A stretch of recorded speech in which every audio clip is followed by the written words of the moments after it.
नमस्कार दोस्तों, आज हम सुनेंगे भगवान श्री कृष्ण के जन्म की अद्भुत और चमत्कारी कथा।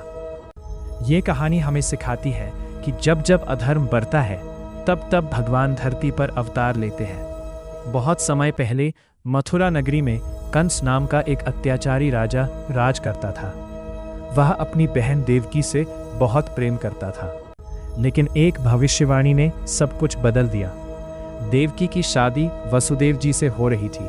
तभी आकाशवाणी हुई, हे कंस, देवकी का 8वां पुत्र ही तेरी मृत्यु का कारण बनेगा। ये सुनकर कंस डर गया और उसने तुरंत देवकी और वसुदेव को कारागार में बंद कर दिया। कंस ने देवकी के एक एक करके 7 बच्चों को जन्म लेते ही मार डाला।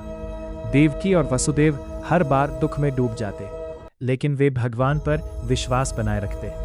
समय बीता और भाद्रपद मास की अष्टमी तिथि आई। आधी रात का समय था। चारों ओर घना अंधकार छाया हुआ था। तभी अचानक कारागार में दिव्य प्रकाश फैल गया। बेड़ियां अपने आप खुल गईं। पहरेदार गहरी नींद में सो गए और उसी समय भगवान श्री कृष्ण का जन्म हुआ। उनका रूप अत्यंत सुंदर और दिव्य था। भगवान ने वसुदेव जी से कहा, मुझे गोकुल में नंद बाबा के घर ले जाओ। वसुदेव जी ने बाल कृष्ण को टोकरी में रखा और कारागार से बाहर निकल पड़े। जब वे यमुना नदी पार कर रहे थे, तेज बारिश हो रही थी। यमुना उफान पर थी। तभी शेषनाग ने अपने फन से बाल कृष्ण को ढक लिया और यमुना जी ने रास्ता दे दिया। गोकुल में उसी समय यशोदा माता के घर एक कन्या ने जन्म लिया था। वसुदेव जी ने कृष्ण को वहां छोड़ दिया और उस कन्या को लेकर वापस कारागार आ गए।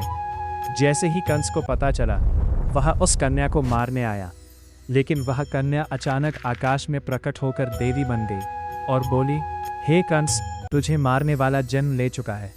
ये सुनकर कंस भयभीत हो गया और यहीं से उसके अंत की शुरुआत हो गई। इस कथा से हमें ये सीख मिलती है, बुराई चाहे कितनी भी शक्तिशाली क्यों न हो, अंत में जीत हमेशा अच्छाई की होती है। भगवान हमेशा अपने भक्तों की रक्षा करते हैं।